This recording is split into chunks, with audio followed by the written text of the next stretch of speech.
मुझे बड़ी पीड़ा होती है जब मैं देखता हूँ कि छोटे छोटे मासूम बच्चे कचड़ों के डिब्बे से खाना ढूंढ रहे होते हैं और प्लास्टिक बीन रहे होते हैं। हमारा भारत देश चाँद पे पहुँच गया और हम इतना आगे हैं, हमारी टेक्नोलॉजी इतना आगे है, लेकिन आज वो बच्चे, वो मासूम क्यों मजबूर हैं प्लास्टिक में खाना ढूंढने पे, और वो कचड़े का डिब्बा क्यों ढूंढ रहे हैं? आखिर उन्हें शिक्षा से वंचित क्यों किया जा रहा है? आप सभी साथियों को जय भीम। साथियों, मैं सिपाही रवि यादव, अम्बेडकरवादी। हम इस समय मौजूद हैं बाबा साहेब डॉक्टर भीमराव अम्बेडकर शिक्षण संस्था में। हमारे साथ मौजूद हैं इंजीनियर अखिलेश यादव जी, और आज हम आपसे चर्चा करेंगे हमारे समाज के बच्चों की जिस प्रकार से शिक्षा खत्म हो रही है, हमारे समाज के लोग अशिक्षित हो रहे हैं और शिक्षा से वंचित हो रहे हैं। तो आज हम इस मुद्दे पे चर्चा करेंगे, हमारा समाज इतना पीछे क्यों है और हम शिक्षा में इतना कम, हमारा समाज शिक्षा में इतना कमज़ोर क्यों है। तो आइए आज हम जानते हैं इन मुद्दों पर इंजीनियर अखिलेश जी से। बहुत बहुत धन्यवाद सर आपका। सभी साथियों को जय भीम। देखिए क्या है रवि जी कि जो आपने प्रश्न उठाया इसमें बहुत बातें हैं। शिक्षा का जो हमारे यहाँ स्तर है उस बहुत ही गड़बड़ है। ये तो चिंता जो है ये आपकी वाजिब चिंता है, लेकिन इसमें कई कारण हैं। हम सिर्फ व्यवस्था को दोष नहीं दे सकते। जी सर। इसके लिए हमारा समाज भी जिम्मेदार है, हम खुद जिम्मेदार हैं कि शिक्षा के प्रति हम कितने गंभीर हैं। अब देखिए एक व्यवस्था है, व्यवस्था अपने हिसाब से बदलती रहती है, उसमें सभी कई लोगों का टेक होता है, तो वो उस हिसाब से व्यवस्था को चेंज करते हैं। लेकिन जो व्यवस्था प्रेजेंट में उपलब्ध है उसके लिए भी हमारा समाज जागरूक नहीं है। आखिर जो बच्चे होते हैं, बच्चे अबोध होते हैं, उनको शिक्षा की देने की जिम्मेदारी, उनको सही रास्ते पर चलाने की जिम्मेदारी गार्जियंस की होती है, जो हमारे समाज के लोग हैं। लेकिन हमें कहीं न कहीं लगता है कि जो अपना ये समाज है, जो गांव में रहता है, जो अभी सामाजिक रूप से पिछड़ा है, तो वो इसके प्रति जागरूक नहीं है। वो शिक्षा को महत्व नहीं देता है। अब उसकी चाहे मजबूरी हो सकती है कि वो बिलो पॉवर्टी लाइन आ रहा है, गरीबी रेखा के नीचे जी रहा है, वो उतना सक्षम नहीं है कि उसके बारे में सोच भी पाए, वो अपने पेट पालने के बारे में सोच रहा है। दूसरा ये है कि सामाजिक संगठनों की जो जिम्मेदारी है, जो सामाजिक सरोकार होता है लोगों का, वो लोग भी इस पर कोई विशेष ध्यान नहीं देते हैं, या जो एक तरह से राजनीतिक व्यवस्था है वो भी इसके प्रति सीरियस नहीं है। तमाम तरह की बातें होती हैं लेकिन वो सब ऊपरी होती हैं, सीरियस इफ़र्ट नहीं दिखता है। हाँ, लेकिन कुछ पॉजिटिव बातें भी हैं अपने इस देश में। अपने देश में जो है 28 राज्य हैं, उसमें से एक राज्य केरल भी है जी, जिसको आपने सुना ही होगा कि शिक्षा के मामले में केरल का जो है साक्षरता दर सबसे ज़्यादा है। जी सर, पूरे देश में सबसे ज़्यादा है। तो वहाँ पे देखेंगे केरल राज्य एक जो है वो शिक्षा का दर उच्च होने के कारण कई मामलों में भी वो जो है अच्छा परफॉर्मिंग है। वहाँ पे हैप्पीनेस इंडेक्स अच्छा है, वहाँ पे जो हेल्थ इंडेक्स अच्छा है लोगों का, तमाम चीज़ें परिवर्तित हो गई शिक्षा के स्तर बढ़ने के कारण। तो ये बात है कि अब हम इसके लिए समाज में समझें। आप जैसे अब इस गांव में कोचिंग चला रहे हैं, जागरूक कर रहे हैं, आपको इसका महत्व समझ में आ गया, लेकिन ये कितने लोगों को पता है? आप एक गांव में चला रहे हैं, जौनपुर ज़िले में कितने गांव हैं, देश के अंदर कितने लाखों गांव हैं। अब वहाँ तो इस तरह से कोई एफर्ट करने के लिए है नहीं। रही बात जो स्कूल्स हैं हमारे सरकारी, उसमें जो प्राथमिक विद्यालय हैं वो तो फ्री हैं, लेकिन अब क्या है कि उसमें जब तक गार्जियंस नहीं एक्टिव होंगे वो कैसे बच्चे वहाँ जाएंगे ही नहीं। जाएंगे भी, अभी जैसे मेरी कुछ जो प्राथमिक विद्यालय के टीचर्स हैं उनसे बात होती है, कुछ हमारे मित्र भी हैं, तो एक जो मुझे समस्या समझ में आती है कि वो तो चाहते हैं पढ़ाना और करना चाहते हैं, लेकिन बच्चों को स्कूल में 4 से 6 घंटे रहेंगे, उसके बाद ज़्यादातर वो घर पे रहेंगे, तो उनको गार्जियंस का सपोर्ट नहीं मिल पाता। और उसी के विपरीत आप देखेंगे अगर convent school, CBSE board, ICSE board में जो बच्चे जाते हैं, जितना स्कूल में मेहनत करते हैं उससे कई गुना ज़्यादा उनके गार्जियंस मेहनत करते हैं। सुबह उनको तैयार करेंगे, उनका बैग पैक करेंगे, टिफ़िन पैक करेंगे, स्कूल छोड़ के आएंगे, और उसके बाद उनकी टीचर जो स्कूल में होमवर्क देगी वो आके घर पे प्रॉपर उनकी मम्मी और उनके गार्जियंस चेक करेंगे, और जब वो चेक करेंगे उसको पूरा करवाएंगे, फिर बराबर पेरेंट्स मीटिंग में जाएंगे। क्या ऐसा अपने प्राइमरी स्कूलों में जाते हैं लोग?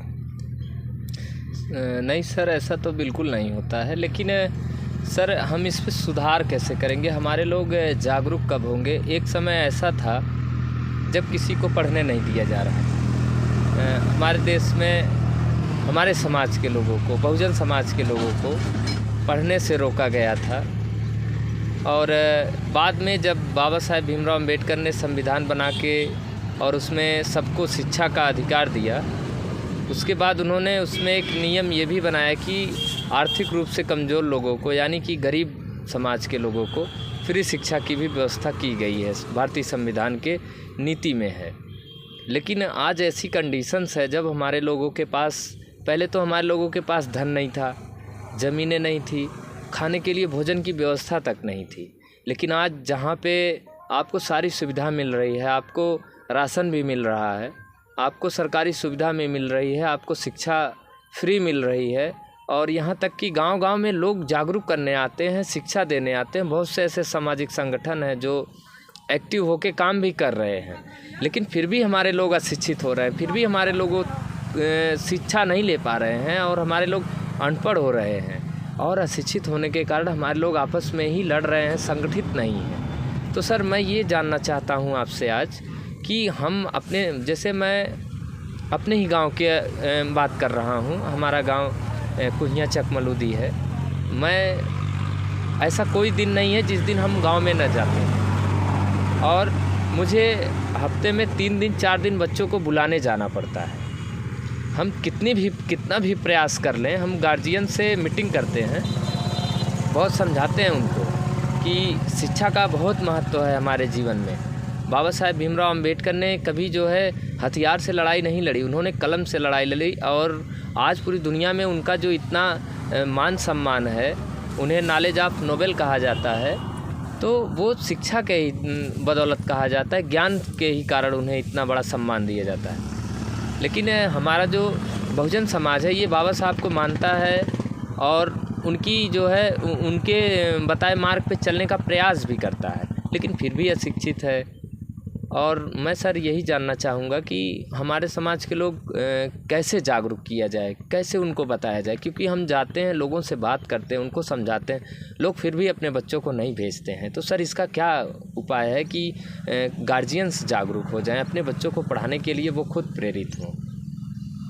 ये तो एक बहुत बड़ी समस्या है जो आपने बोला। देखिए, जैसे आपने कहा कि एक समय था कि मतलब पढ़ने का अधिकार नहीं था, तमाम चीज़ें थी, लेकिन अब वो दौर नहीं है। अब जो फेल्योर हो रहा है वो मतलब ऐसा है कि जागरूकता का अभाव है। आप देखिए, एक चीज़ है, जैसे एक तो ये है कि आप अपने आप से जागरूक हो गए, आपको ये समझ आ गया कि बाबा साहब ने कहा है कि पे बैक टू सोसाइटी। मैं भी उसी के तहत आपके साथ बैठा हूँ कि मुझे भी लगता है कि यार आप काम कर रहे हो, आप वो कर रहे हो, तो हम भी जो बात रख सकते हैं या जो हम सहयोग कर सकते हैं, कभी पढ़ा सकते हैं बच्चों को, हम भी इतना अपना योगदान देते हैं, मुझे अच्छा लगता है। बात समझ रहे हैं? लेकिन ये मेरी प्रायोरिटी है।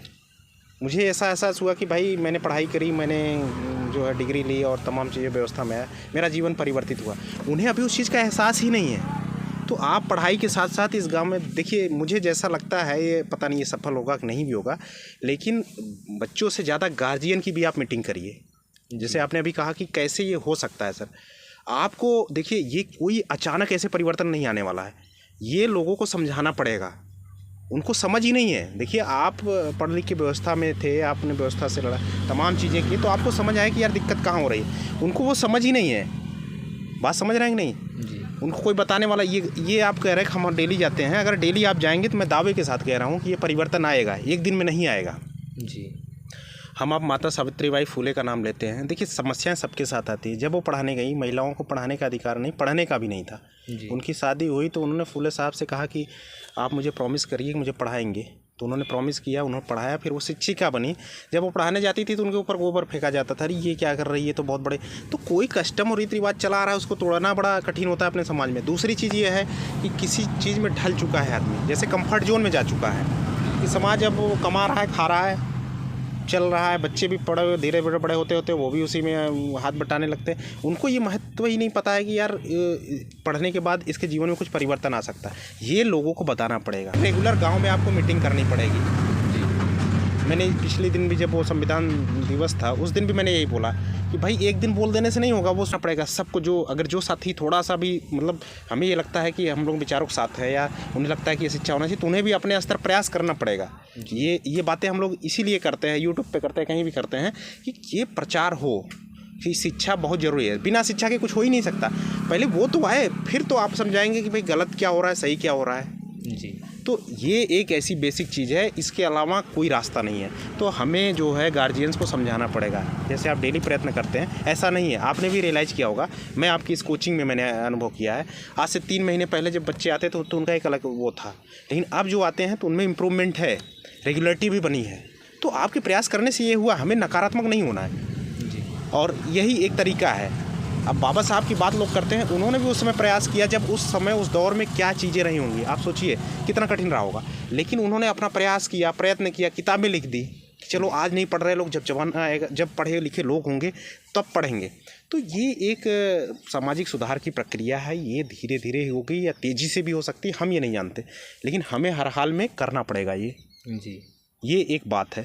दूसरी ये बात है कि आप ये समझिए कि अभी हमें अब इस पे भी बात करनी पड़ेगी कि हम शिक्षा किस तरीके से दे रहे हैं। जैसे दुनिया में बदलाव हो रहा है, संचार क्रांति आई, मोबाइल फ़ोन्स आए, टेलीफोन्स आए थे उसके पहले तार से संदेश जाते थे जब, और तमाम पहले था ही नहीं, तो उस समय की दुनिया एक अलग थी।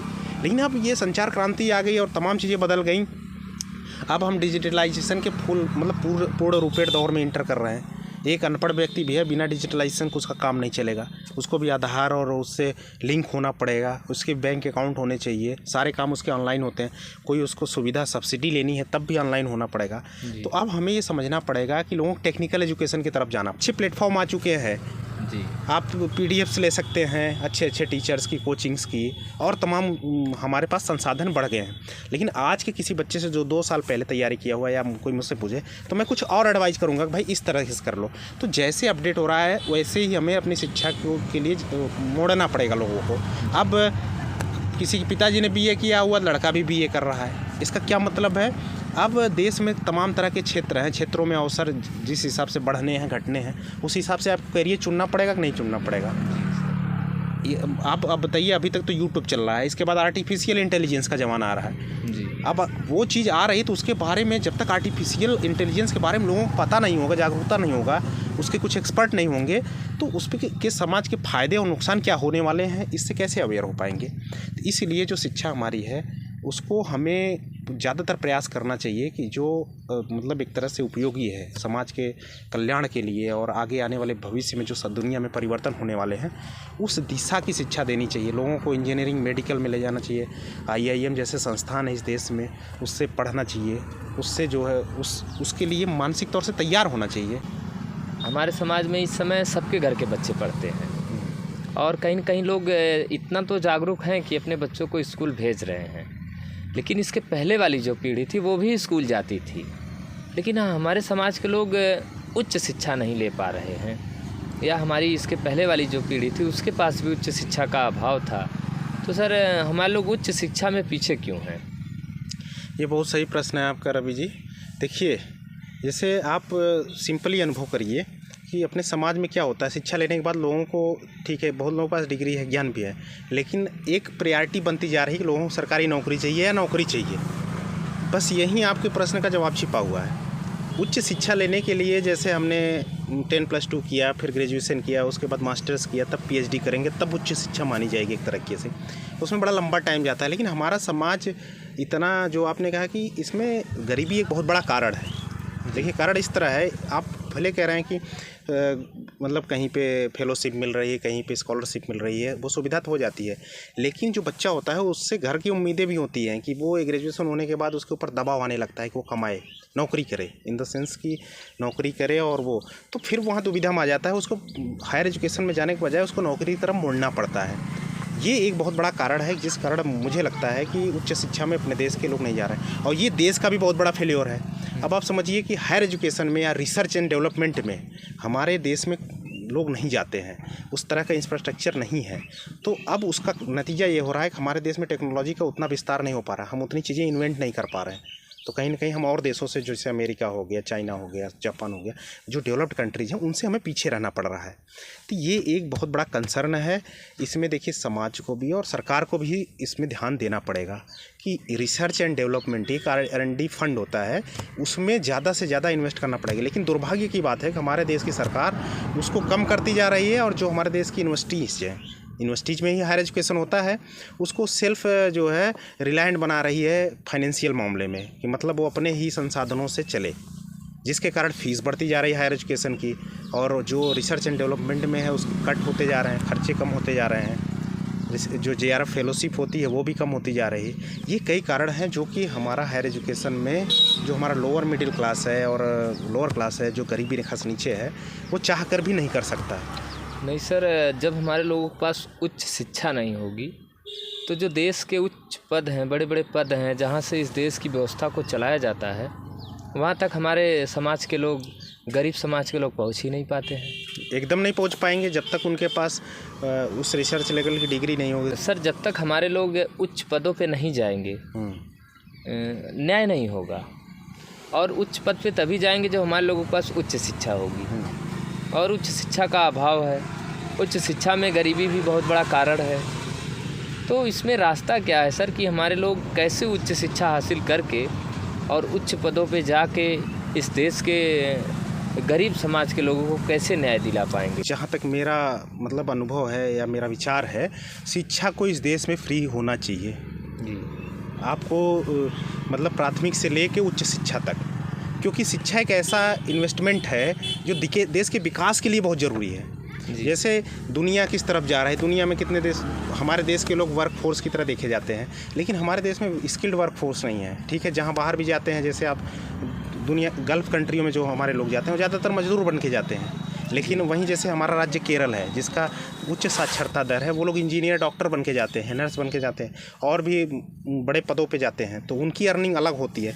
तो ये देश को चाहिए कि हमारे देश में NRIs बढ़ते जा रहे हैं और दूसरे देशों में वर्कफोर्स की डिमांड है जहाँ पे वर्किंग पॉपुलेशन कम है, तो ये हमारे लिए एक मौका है। इसलिए इस देश की सरकार को शिक्षा में इन्वेस्ट करना चाहिए।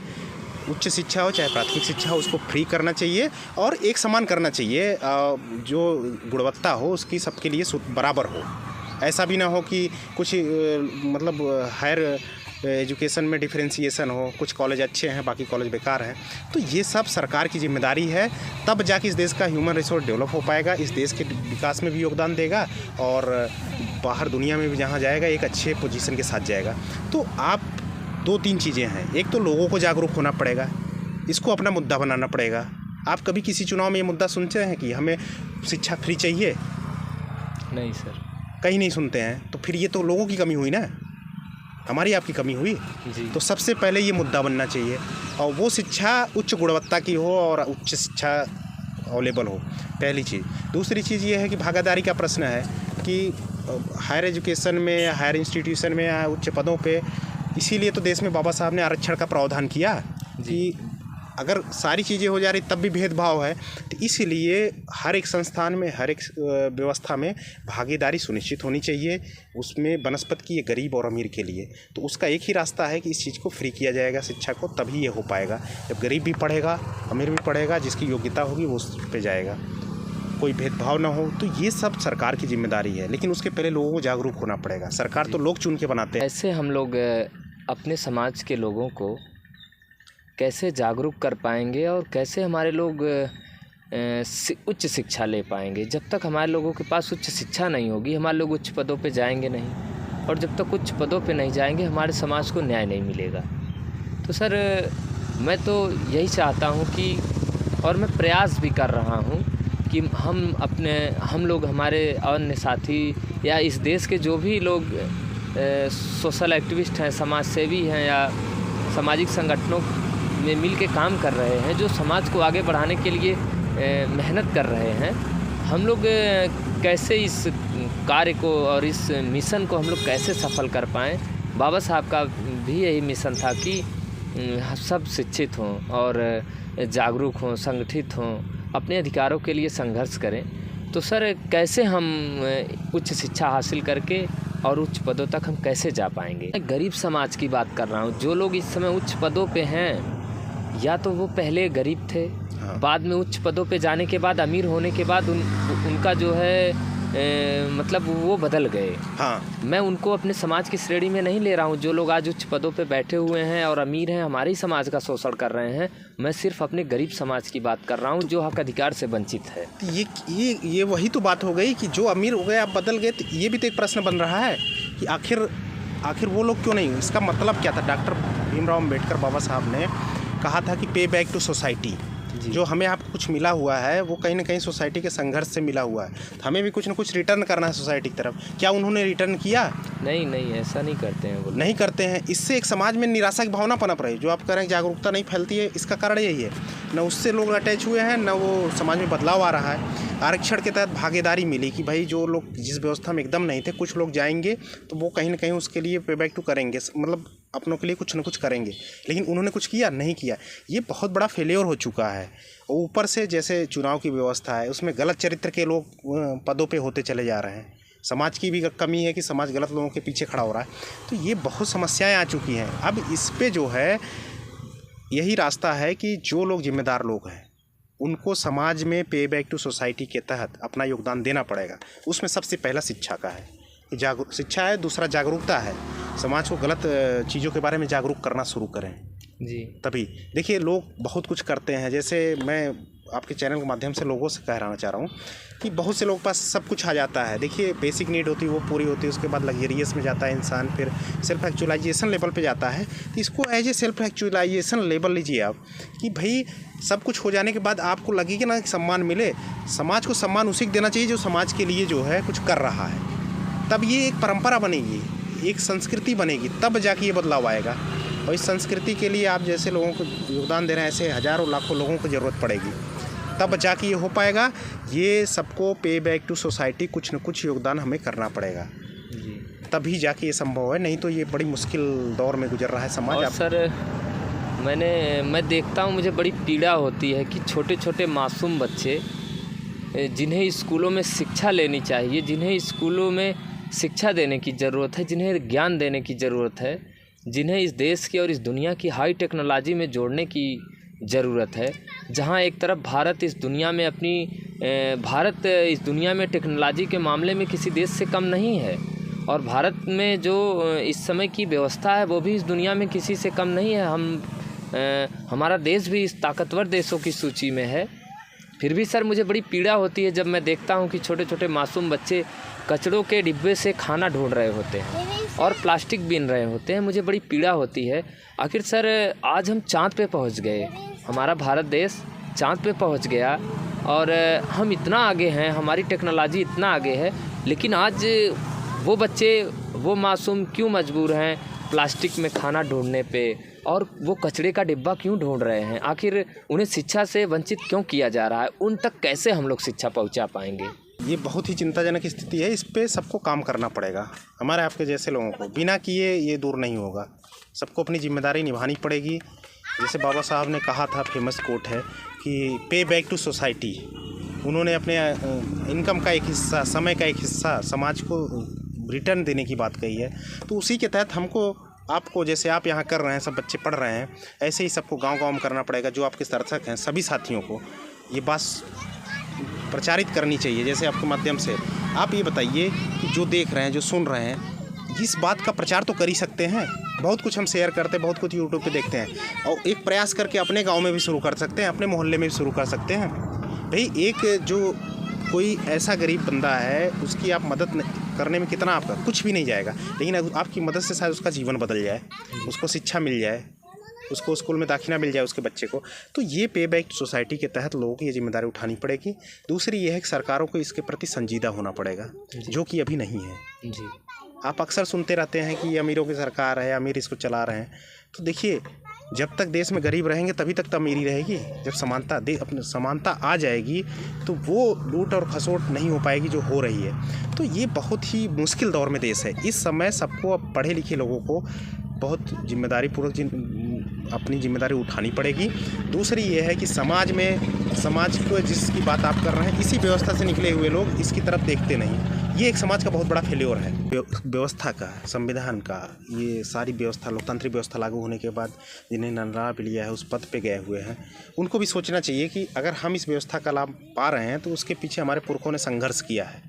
डॉक्टर भीमराव अंबेडकर, बीपी मंडल, तमाम लोगों ने किया, तब जाके ये व्यवस्था बनी। तो हमें भी अभी कुछ न कुछ करना पड़ेगा, तभी आगे आने वाली पीढ़ियों के लिए कुछ बदलाव हो पाएगा।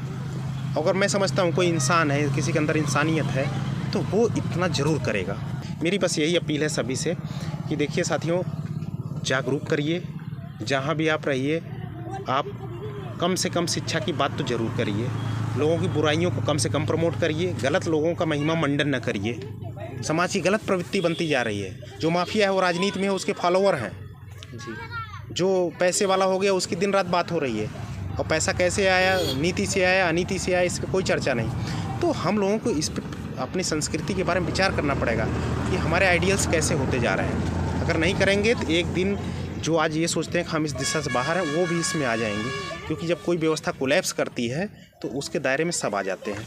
आप देखे होंगे कि अपने देश से जो अमीर लोग हैं या जो बहुत पढ़े लिखे लोग हैं, यहाँ से छोड़ के दूसरे देशों में बस रहे हैं। उसका कारण क्या है कि अब यहाँ पे स्थिति बिगड़ती चली जा रही है। तो इस देश को बचाना है, इस देश को गौरवशाली बनाना है, या जो लोग राष्ट्रवाद की बात करते हैं, तो उसके लिए हमारे देश में इस स्थिति से निपटना ही पड़ेगा जिसका जिक्र आपने किया कि बच्चे जो है डस्टबिन में खाना ढूंढ रहे हैं। कितनी खतरनाक बात है, शर्मनाक बात है अपने देश के लिए जी।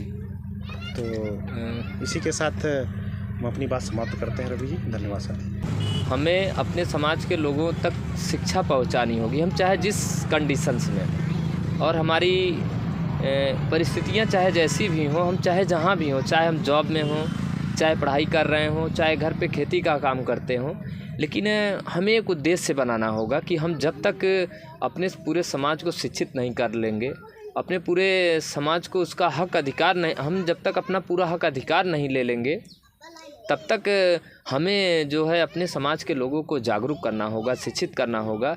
तो साथियों, यदि आप इस वीडियो को देख रहे हैं तो आप भी अपने गांव में, अपने मोहल्ले में, अपने कस्बे में इस प्रकार की शिक्षा चलाने का प्रयास ज़रूर करें। मेरा आप लोगों से यही निवेदन है। आप सभी साथियों को जय भीम, जय संविधान।